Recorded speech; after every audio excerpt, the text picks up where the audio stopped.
강혜신의 오늘의 미국.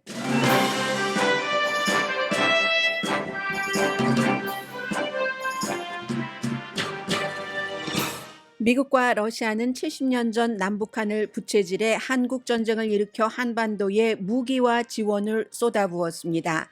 지금 역사의 운명적인 순간이 역전돼서 러시아와 미국은 지구 반대편 우크라이나에서 전쟁을 하면서 절실히 필요한 군수품을 지원해달라고 남북한에 손을 내밀고 있습니다. 오늘 뉴욕타임스 한 기사의 첫 문장입니다. 블라디미르 푸틴 러시아 대통령은 정상회담을 한 김정은 위원장의 방북 제안을 받아들였습니다.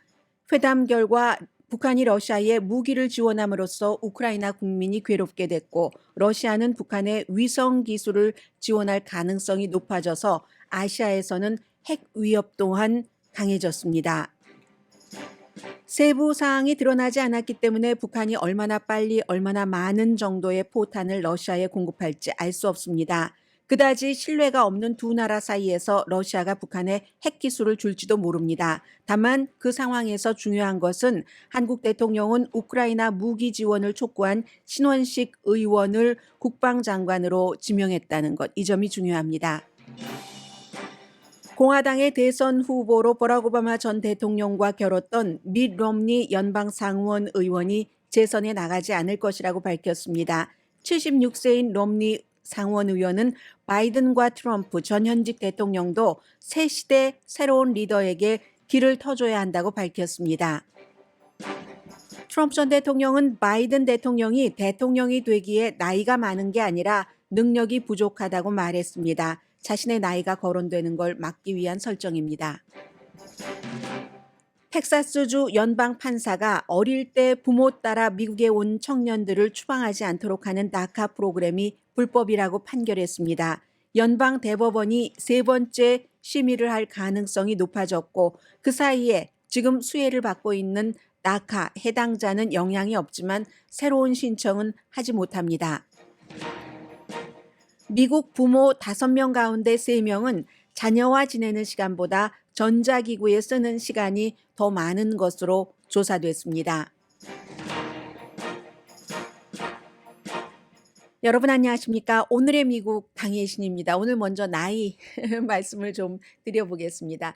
아마 우리 한인 여러분들도 이민 역사가 길어지면서 내가 내 자녀에게 자녀가 원한다면 요즘 원치 않는 자녀도 너무 많기 때문에요. 내가 읽어온 이 일터 사업체를 물려줘야지 될 자리인가? 완전히 물러나야지 되는가? 반쯤 발을 들여놔야지 되는가? 여러 가지를 고민하고 결정을 내리셔야지 될 그럴 시기의 분들이 많으시리라고 생각이 됩니다.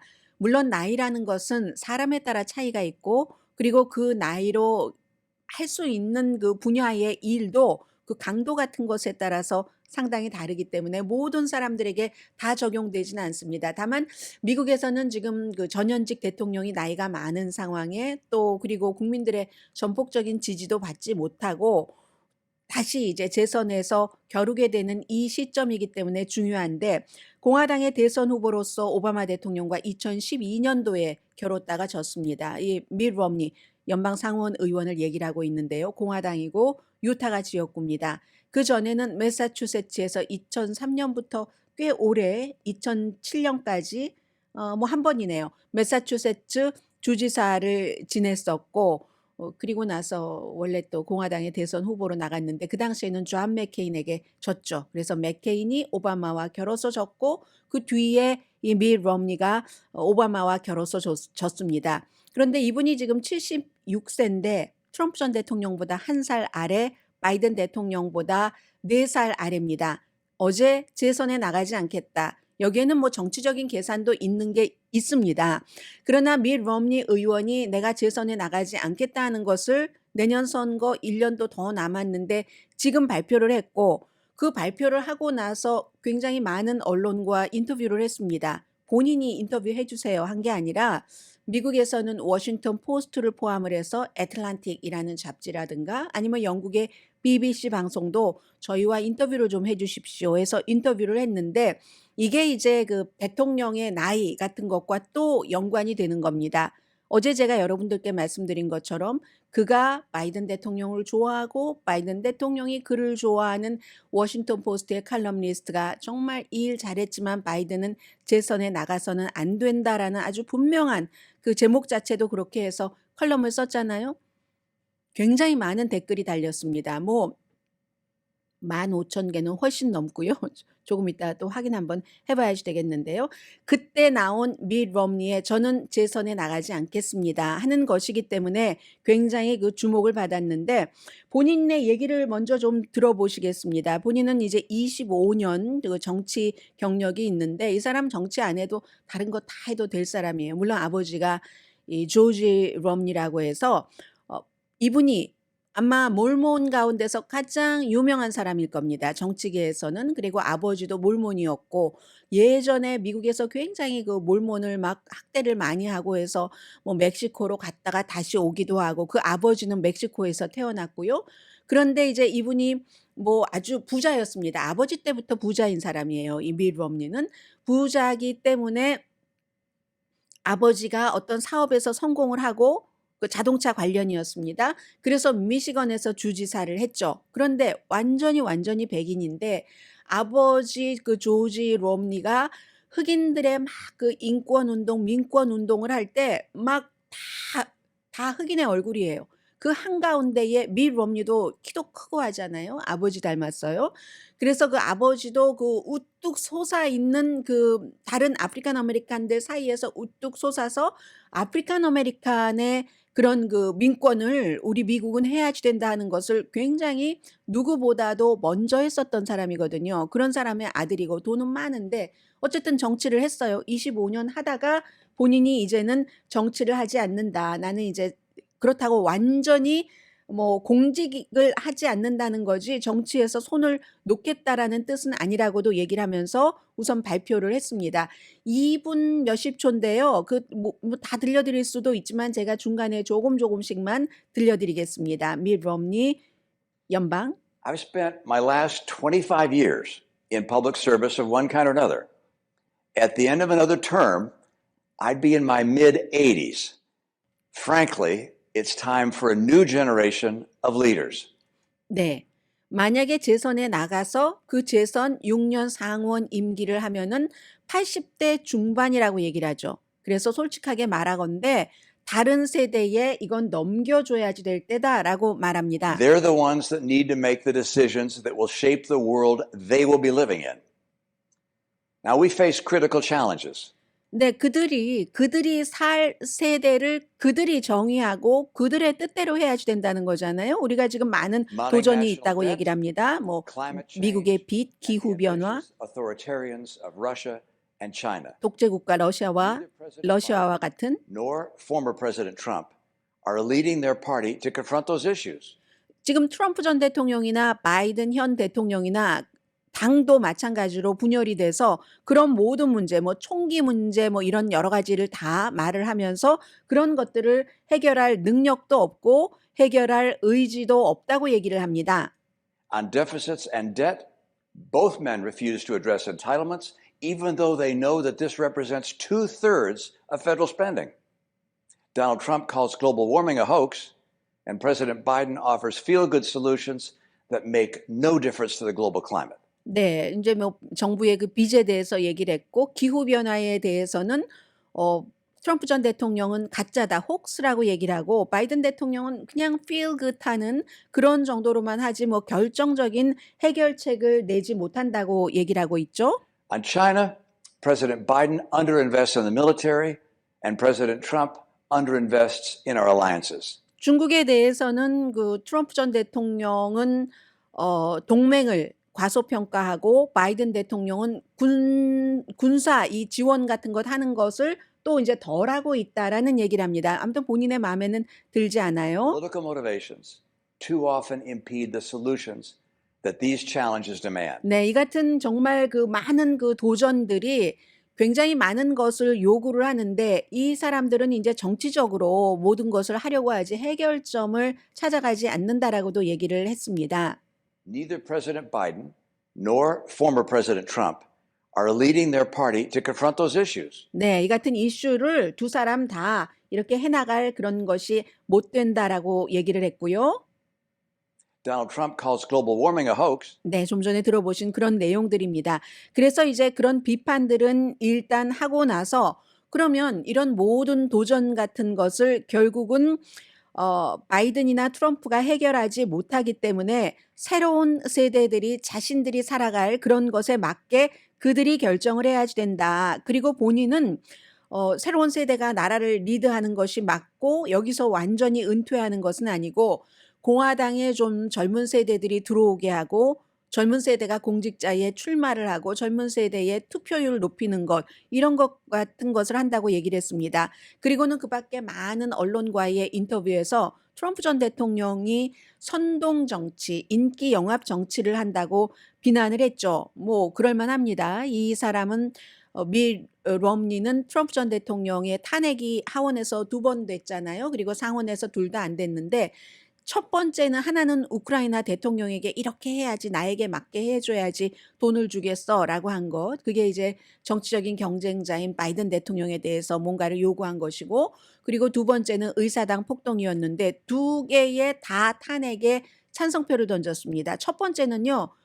상원에서 유일하게 이 밀 럼니만 던졌고 두 개 다 탄핵에 찬성한 사람은 밀 럼니밖에 없습니다. 그리고 또 그러니까 트럼프 전 대통령에 대해서 굉장히 그 비판적인 시각을 갖고 많이 말했던 것도 사실이고 그러면 아마 이쯤 말씀드리면 공화당의 트럼프 전 대통령을 지지하시는 분들은 이렇게 답변을 하실 겁니다.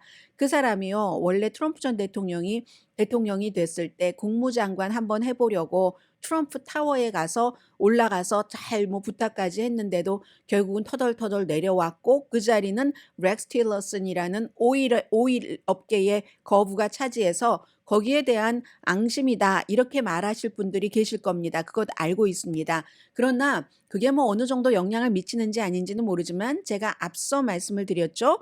이 아버지도 그렇고 밀 럼니도 그렇고 공화당에서는 굉장히 아주 극적으로 일을 하는 사람이 아니라 온건한 좀 제정신이 있는 것 같은 그런 그 평가를 받고 있습니다. 정치인으로서의 제정신을 말하는 겁니다. 그렇기 때문에 트럼프 전 대통령에 대한 비판이 꼭 본인을 국무장관 안 시켜줬다고 그렇다고만 볼 수는 없다고 말씀을 드리고요. 아무튼 바이든 대통령도 중요한 문제를 주도할 수 없고 트럼프 전 대통령은 더 중요한 게 중요한 문제를 주도할 의지도 없다고 얘기를 합니다. 그리고 더 중요한 건 차기 대통령이 아마도 트럼프나 바이든이 될 가능성이 높기 때문에 본인의 임기 2기를 가면은 임기 1기 때보다 일을 효율적으로 할 수도 없고 임기 1기 때는 그래도 유타의 그 어떤 그 대표하는 2명의 상원 의원 가운데 한 사람으로서 유타에 뭐 새로운 공항을 만들고 뭐 보수한다던가 산불에 관한 여러 가지 대책을 세운다던가 했는데 임기 2기에는 이 두 사람 가운데 한 사람이 대통령이 되면은 본인은 어차피 하지도 못할 테고 그리고는 차라리 이걸 젊은 세대에게 빨리 넘겨주는 것이 낫다라고 얘기를 했기 때문에 이런 시점에 얘기를 해서 굉장히 그 주목을 받고 있습니다. 공화당이 본인은 공화당의 좀 현명한 쪽에 속해 있는데 현명하다는 것이 극단적이 아니라는 얘기가 되겠죠. 그런데 지금 공화당에 본인과 같은 생각을 갖고 있는 사람들이 너무 작은 쪽이라고 힘도 약하고 작다고 얘기를 하고 있습니다. 그래서 이제 본인은 이제 그만두겠다 하는 거고요. 그만두겠다 하니까 트럼프 전 대통령이 당장 너무 환영할 만한 소식이다라고 얘기를 하고 있고 이건 미국과 유타주를 위해서 환영할 만한 소식이다라고 얘기를 하고 또 한 가지가 있습니다. 이제 이 럼니가 그만두는 이유 가운데 또 하나는 많은 하원 의원들이 트럼프 전 대통령에게 반대했다가 뭐 트럼프 전 대통령의 공격 때문에 지쳐서 그만둔 사람도 있고 진 사람도 있고 하죠. 이번에 그 밀 럼니 의원도 유타가 굉장히 상당히 특히 이제 특별한 어떤 이슈에 대해서는 굉장히 보수적이기 때문에 그 전에도 63%라는 아주 큰 표 차이로 당선되기는 했지만 이후에 트럼프의 비난 때문에 힘들었습니다. 그리고 지금 이 다음에 공화당의 예비선거에서 상원 예비선거에서 트럼프 전 대통령이 지지하는 극단적인 정치인들이 지금 줄을 섰습니다. 밋 romney와 대결을 하겠다고. 그러니까 그다지 쉬운 재선이 되진 않거든요. 그 같은 정치적인 문제가 하나 있고 트럼프 전 대통령은 지금 트럼프와 바이든에게 나이가 너무 많으니까 본인이 제일 아래예요. 그리고 또 많은 사람 한 사람 더 있죠. 이 바이든보다도 한 살 많은 미치 매코넬 상원 공화당 원내 대표보다는 몇 살인가요? 5살 아래네요. 그런데 이 트럼프 전 대통령은 며칠 전에 월스트리트저널도 비난을 했거든요. 월스트리트저널의 여론조사 결과에서도 바이든만큼은 아니지만 트럼프 전 대통령의 나이도 다시 대통령을 하기에는 너무 많다 하는 사람도 48% 나왔었잖아요. 그러니까 이게 무슨 얼토당토하는 여론조사야 하고 비난을 하더니 이번에도 오늘 아침에 누구와 인터뷰를 했느냐면은 메건 켈리 쇼라고 메건 켈리라는 아주 카리스마 있고 멋진 여성 앵커 있잖아요. 팍스에서 당당하게 일했었던 굉장히 보수적이지만 당시에 팍스의 의견과 많이 동조를 하지만 트럼프 전 대통령에 대해서 신랄한 질문 같은 것을 많이 던졌습니다. 그땐 그런 사람이 없었거든요. 메건 켈리가.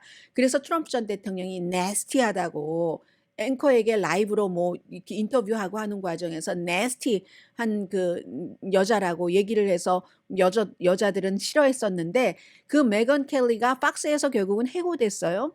해고되고 나서 워낙에 능력이 출중하니까 지금 이제 시리우스 XM에서 본인의 쇼를 갖고 있는데 그 이후에 처음 인터뷰하는 것 같습니다. 그때가 벌써 몇 년 전이에요. 메건 켈리와 인터뷰에서 나이에 대해서 얘기를 하면서 바이든 대통령을 보호를 했거든요. 이거 바이든의 보호겠습니까? 본인의 보호라고 저는 믿어집니다. 나이를 거론하는 것 자체가 상당히 흥미롭다. 일하는 데 있어서. 그런데 나이라는 것은 사람에 따라서 차이가 있어서 40대나 50대에도 이미 노화돼서 어떤 일을 정말 신속하게 판단력 좋게 할 수 있는 사람이 하기가 좀 힘든 사람이 있는가 하면 아니요. 바이든은 전혀 늙지 않았어요. 80살의 바이든에게 얘기를 하는 겁니다. 바이든은요, 늙은 게 아니라 정말 무능합니다. 라고 77세의 트럼프가 80세의 바이든에게 얘기를 합니다. 메건 켈리에게 하는 얘기예요. 내 친구 버니 마커스라고 있는데요. 90대인데도 앞핀처럼 날카롭습니다. 그러니까 내 말은요. 예전의 모습에 대해서 예전에 이것보다 더 날카로운 것에 대해서 말하고 이렇게 얘기하는데 그 사람들 늙지 않았어요. 바이든도 늙은 게 아니에요. 무능한 거죠. 세계 지도자들 보세요. 윈스턴 처칠이 80대에 얼마나 경이로운 일을 많이 했습니까? 그런 사람들이 있습니다. 그리고 나이가 많으면요. 지혜가 있어요. 이거 어떻게 거의 유일하게 트럼프 전 대통령과 바이든 현 대통령이 말이 일치가 되는 그런 부분인 것 같습니다. 나이가 많은 사람은 지혜가 있습니다. 라고 얘기를 하고 그리고 본인도 나이가 많다라고 어떤 지적을 하려는 거기에 이제 강하게 이렇게 저항해 보는 것을 오늘 메건 켈리 쇼에 나와서 굉장히 강조를 했습니다. 아무튼 그래서 아마도 이제 바이든 대통령의 나이가 공론화된 것 같습니다. 이번에 이제 몇 번의 이런 일로 어제 워싱턴 포스트의 칼럼니스트 그전에 앤드류 솔리반이라는 커멘테이터 어제는 또 MSNBC의 스카보로조 모닝조를 진행하고 있는 조 스카보로조래요. 조 스카보로가 역시 내가 방송에 나와서는 민주당도 한 번도 바이든 대통령 나이가 많아서 안 되라는 얘기를 안 하는데 방송 밖에서는 항상 99%도 아니고 모든 사람들이 그 사람 대통령 되기에 너무 늙었어 라고 얘기한다. 이렇게 조 스카보로도 어제 말을 하더군요. 조 스카보로는 플로리다에서 대학까지 다 나오고 플로리다주의 연방 공화당 하원 의원으로 있다가 이 모닝조 쇼를 진행을 하는 사람입니다. 그래서 이제 바이든의 나이는 공론화됐고 그것이 본인에게까지 불똥이 튀는 것을 트럼프 전 대통령이 막기 위해서 바이든은 늙지 않았다라고 얘기를 합니다.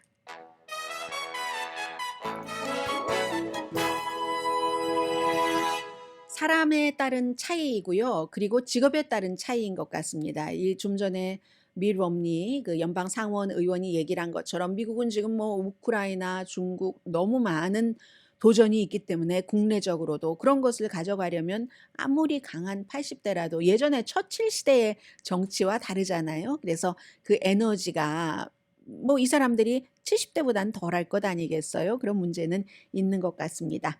잠시 뒤에는 어떤 때는요. 이제 한국 밖에 코리안 아메리칸이라든가 코리안에 피가 섞인 기자들이 있잖아요. 그 기자들이 취재를 한 것과 저는 코리안이 아닌 사람들이 취재한 것을 같이 보잖아요. 그래서 어떤 때는 딱 기자 이름만 보고 이 이슈는 코리안이 들어간 게 낫겠어, 안 들어간 게 낫겠어 하고 선택을 할 때가 있습니다. 왜냐하면 기사가 너무 많으니까. 이 기사는 이 표현은 정말 코리안이 들어간 게 훨씬 낫네요. 잠시 뒤에 전해드립니다. 라디오 서울 방송 오늘의 미국 듣고 계십니다. 제가 헤드라인에서 맨 첫 번째 문장을 말씀을 드렸잖아요. 이 블라디미르 푸틴 러시아 대통령과 김정은 위원장과의 정상회담이 어제 이제 오늘의 미국이 방송되는 그 시간쯤에는 뭐라고 할까요? 아주 시간이 애매해서 그래서 정확하게 어떤 것이 나왔다는 것을 가늠하기가 조금 애매한 그런 시간이었습니다. 물론 지금도 정확하지 않습니다. 왜냐하면 정확하지 않은 건 원래 북한과 러시아가 비밀스러운 것이 있기 때문이기도 하지만 워낙에 미국이 그래 뭘 왔다 갔다 무기 거래하면은 알지 우리 가만히 있지 않겠어 하는 경고도 있기 때문에 공개적으로 정상과 정상이 만나서 뭐 밥도 먹고 5시간 정도를 같이 있었으면서도 그러면 뭐 확 얘기를 해야 되잖아요. 얘기를 못하는 이유 가운데는 그런 것도 포함이 됩니다.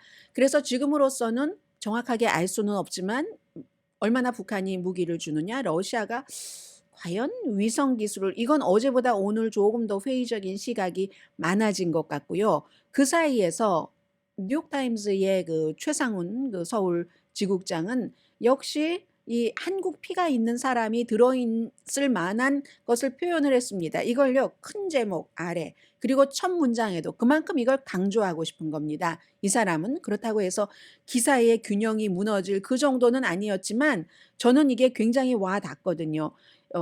말하자면 블라디미르 푸틴 미국과 러시아는 이 기사에서는 워싱턴과 모스크바라고 표현을 했습니다. 그리고 두 번째는 미국과 러시아라고 표현을 했고요. 70년 전 남북한을 부채질해서 한국전쟁을 일으켜서 한반도에 양쪽에서 다 무기와 지원을 엄청 쏟아부었는데 지금 역사가 역전이 돼서 운명적으로 러시아와 미국이 지구 반대편에서 그땐 한반도에서 전쟁이었지만 지구 반대편에서 우크라이나라는 땅에서 서로 싸우면서 군수품이 너무 필요해서 지금 역시 한국과 북한에 손을 내밀고 있다. 이거거든요. 이런 기사인데 이게 결과가 어떻게 될지는 알 수가 없습니다만 굉장히 아직도 조금 복잡하긴 해요.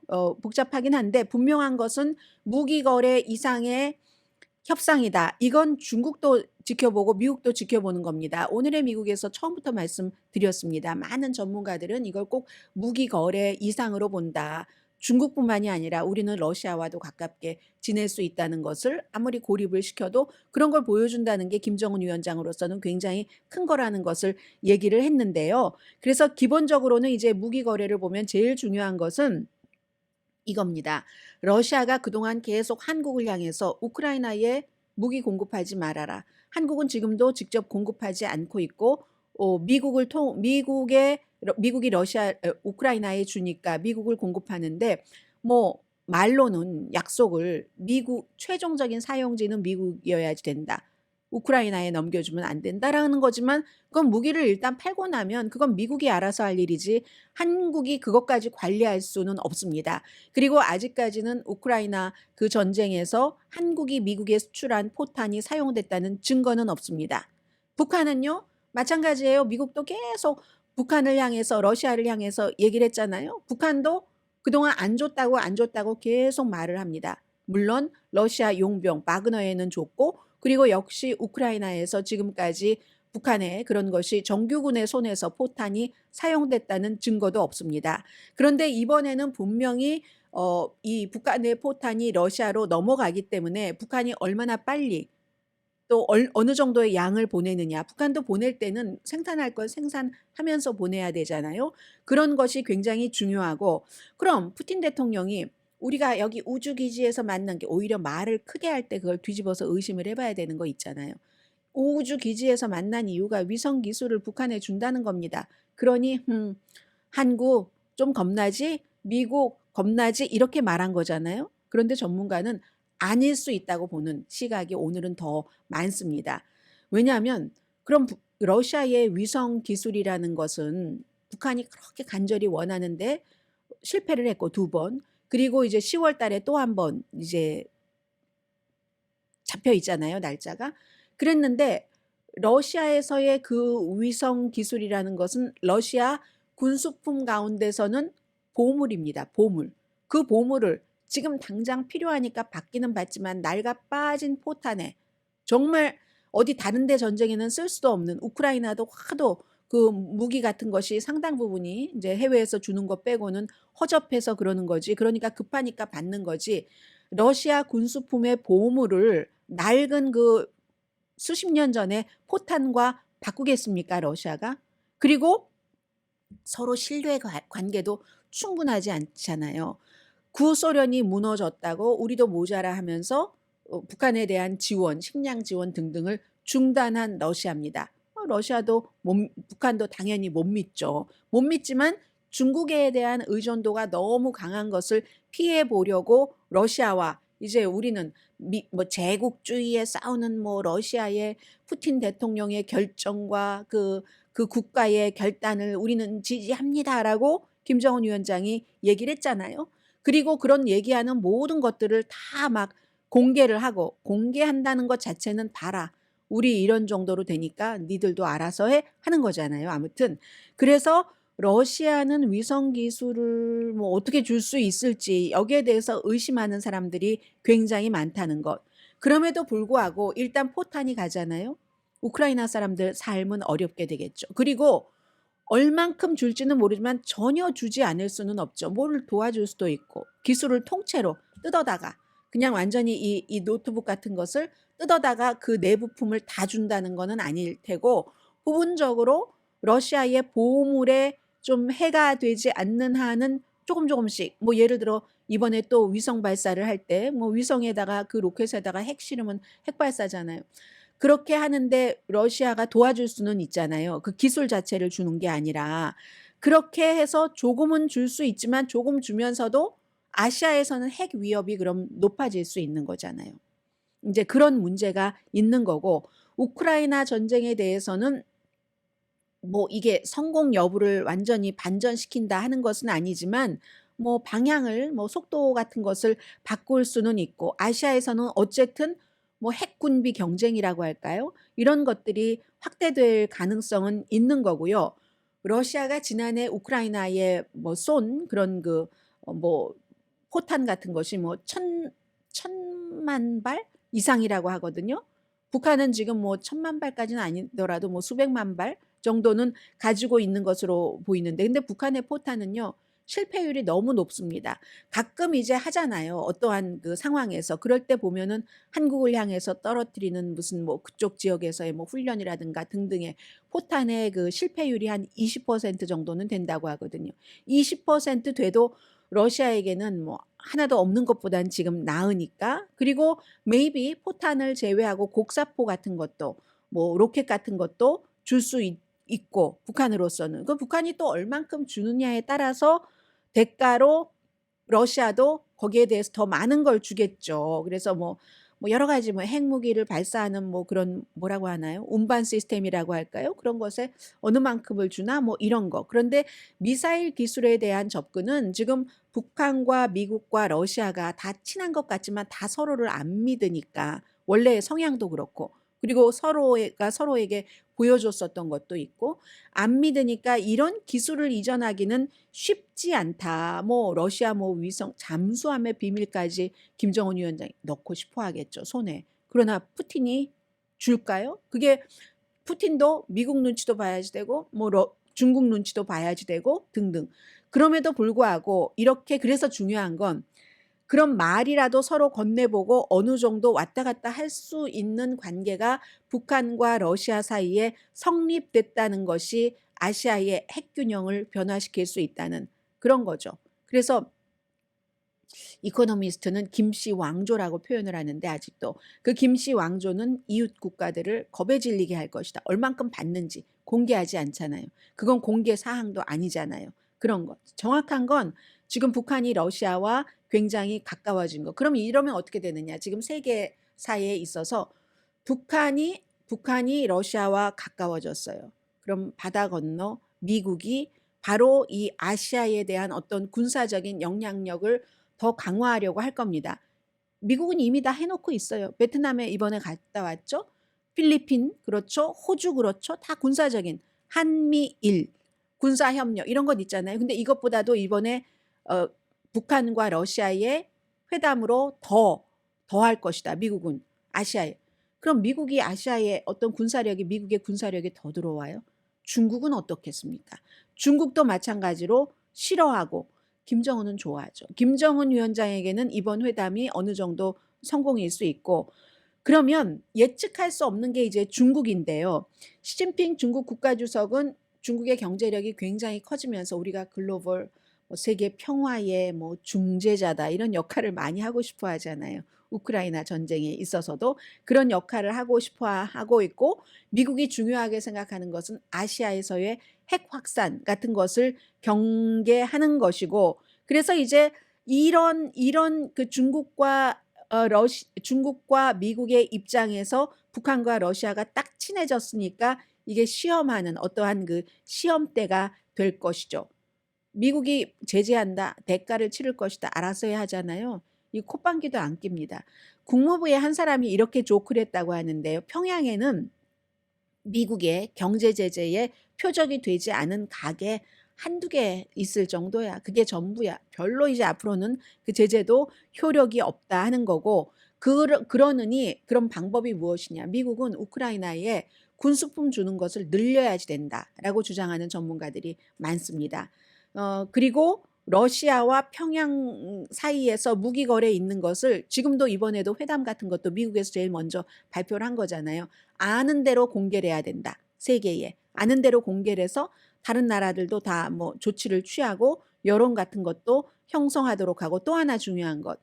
미국은 그 해구상 같은 것 있죠. 미국이 다 보호를 해준다. 이러한 것을 더 적극적으로 해야지 된다. 그러니까 항상 좀 위험하고 나쁜 일이다 하는 것이 올 때는 좋은 일도 같이 올 수도 있죠. 왜냐하면 한국이 자체적인 핵무장을 할 수 없기 때문에 상황이 북한과 러시아가 더 가깝게 된 이상은 미국이 좀 더 뭔가 한국을 그 방위를 그 안보를 보호해 줘야지 된다. 이게 한국뿐만이 아니라 다른 아시아 국가들 다 마찬가지로 그러한 일을 미국이 재확인을 해줘야지 된다는 거죠. 그런 것. 아무튼 그런 것들이 있고 또 하나가 뭐가 있나요? 네, 이 점은 이코노미스트가 지적을 했는데요. 이 상황에서 러시아가 한국에 계속 우크라이나에 무기 지원하지 마라라고 경고를 했잖아요. 이번에 신원식 그 국민의힘 의원이 별셋 출신이잖아요. 계속 우크라이나에 이제 무기를 지원해 줘야지 된다고 강조를 한 사람을 지명을 했잖아요. 이제 그럴 것이다 하던 것이 이제 확실히 확정이 됐어요.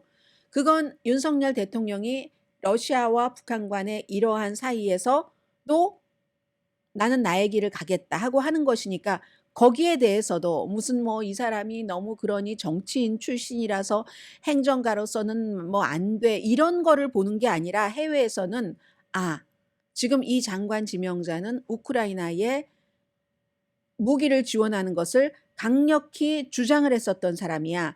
그게 이제 가장 지금 중요하게 이제 세계에서 보고 있는 그런 점입니다. 새로운 국방장관 지명자에 대해서요. 이게 이제 오늘 정도는 이 정도면은 좀 어느 정도 더 이상 새로운 것이 러시아와 북한 사이에 무엇이 있었는가 하는 것이 나올 일은 별로 없을 것 같고요. 잠시 뒤에 조금 말랑말랑한 뉴스 전해드립니다.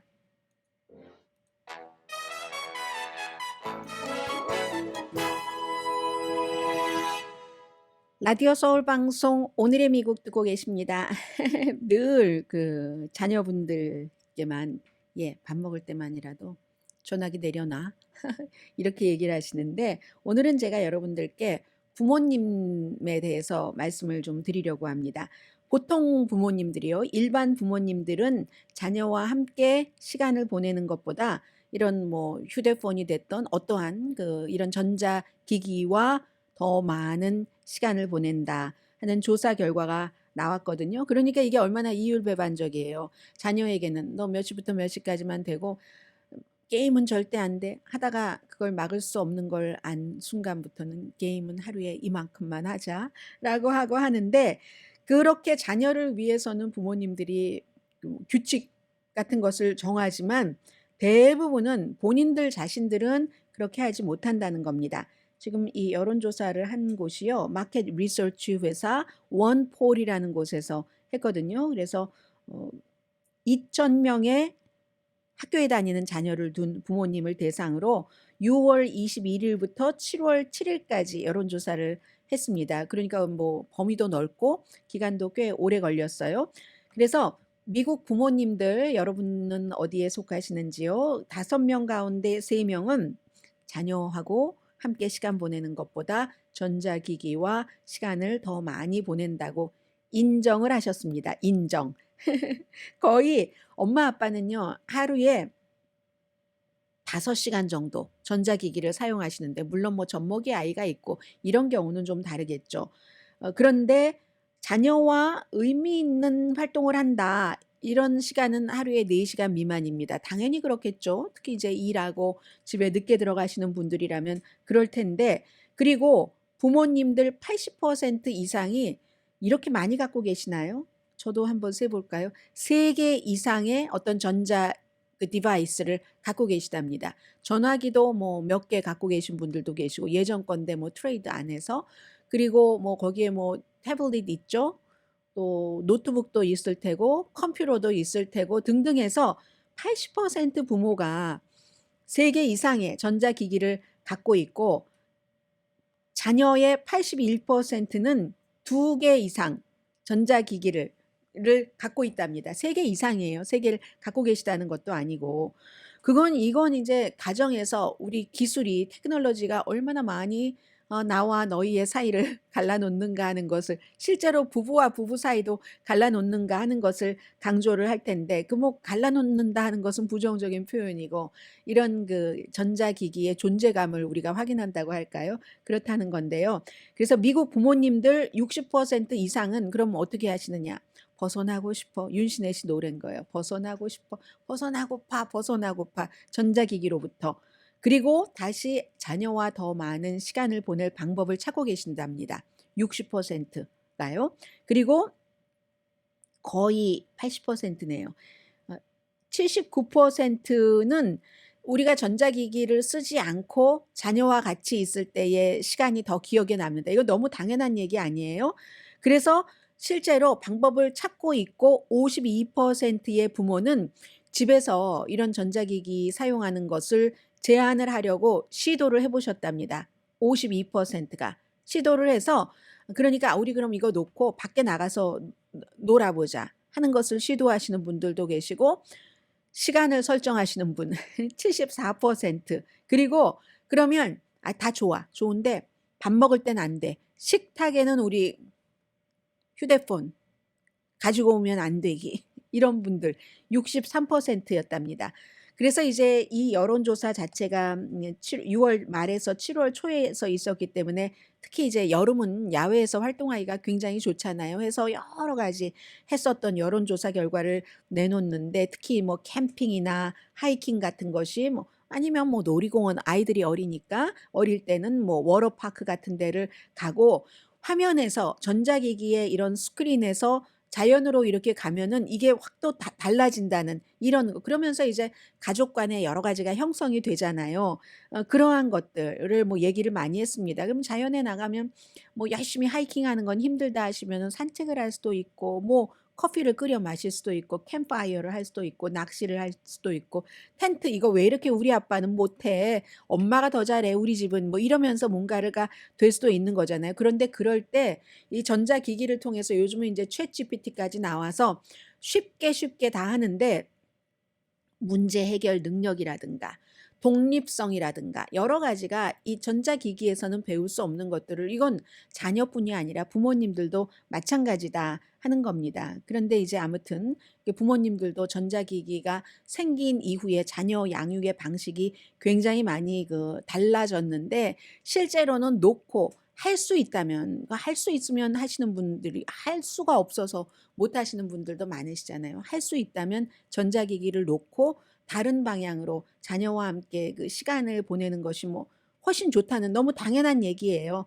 선물이 되는 거죠. 추억도 선물이 되는 거고 그리고 이제 깊이 뭐 대화를 하고 연결이 되겠죠. 아무튼 이런 여론조사 결과를 여러분들께 말씀드리게 되네요. 그러면서도 인공지능을 무시하면 안 됩니다. aiandmind.com에 들어가시면 10월 7일부터 USC에서 이제는 어쩔 수 없이 인간지능과 인공지능이 같이 가야지 되니까 그에 관한 모든 것들에 대한 이제 워크숍이 있잖아요.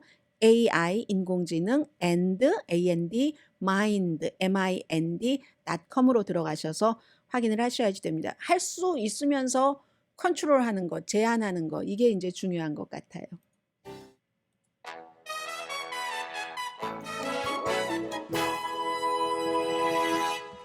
라디오 서울 방송 오늘의 미국 듣고 계십니다. 네, 제가 하나의 기사를 이제 뭐 기자들이 많이 보도를 하잖아요. 보도를 하면서도 참 헤드라인을 완벽하게 반대 방향으로 잡는다 하는 것을 좀 전에 느꼈습니다. 자, 지금 여러분들께 전해드릴 내용은 이건 이제 드리머가 얼만큼 있느냐, 드리머에게 해당되느냐, 코리안 드리머는 얼만큼이나 이것도 중요하지만 이제 미국의 추세를 보는 거기 때문에요. 앤드류 한센이라는 휴스턴의 지방법원 판사가 있습니다. 지난번에도 한번 판결을 내렸고 이번에도 낙하는 위헌이다라고 판결을 내렸습니다. 낙하라는 게 16살 되지 않았을 때 부모님과 같이 미국에 와서 미국이 조국인 줄 알고 살고 해서 이제 뭐 그런 서류 미비자 청년들이잖아요. 그 청년들에게 추방당하지 않고 일도 하고 할 수 있는 자격을 주는 것. 이게 이제 갱신되는 2년마다 한 번씩 이런 게 있고 하는데 이거 불법이다.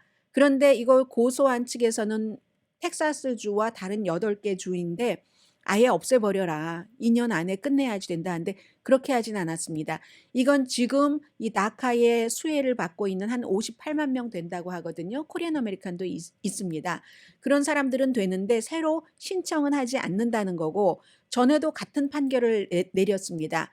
이런 문제를 의회에서 해야지 연방 대법원이나 대통령이 할 게 아니다. 왜냐하면 이게 2012년도 포괄적인 이민 개혁안이 통과되지 않으니까 오바마 대통령이 행정명령으로 한 게 계속 유지가 되는 거잖아요. 그랬더니 텍사스, 알라바마, 알칸소, 루이지아나, 네브라스카, 사우스캐롤라이나, 웨스트 버지니아, 캔사스, 미시시피에서 검찰총장들이 똘똘 뭉쳐서 자꾸 이렇게 고소를 하는 겁니다. 우리 교육비 등등 너무 많이 들어. 그러면 또 반대쪽에서는 아이들이 무슨 죄가 있냐. 그리고 그 아이들이 이미 커서 우리의 선생님도 되고 그리고 스몰 비즈니스 오너이기도 하는데 그리고 드리머들이 그 어린 아이들을 어렸을 때 와서 미국이라고 유일한 집은 미국밖에 없어. 여론은 이 드리머들은 보호해야지 된다라고 생각을 하고 있거든요. 그런데 이게 결국은 그럼 또다시 이번에 판결이 났으니까 오바마 때의 그 부통령이어서 이 일을 많이 관장한 사람이 지금 대통령이 돼서 또 항소를 하겠죠.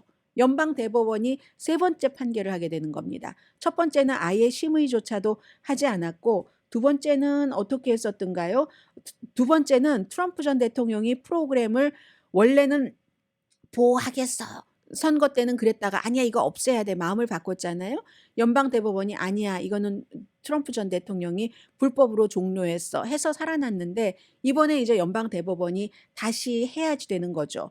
그래서 이제 미국에서는 미국 사람들은 정치적인 관점과는 상관없이 이거는 계속 유지해야지 된다고 하고 어느 주에서 사느냐가 이렇게 중요합니다. 그런데 이 기사를요, 어떤 데서는 연방 판사가 불법이라고 판결했다. 어떤 데서는 판사가 그래도 아직까지는 유지하도록 판결을 했다라고 보도를 했습니다. 강혜신이었습니다.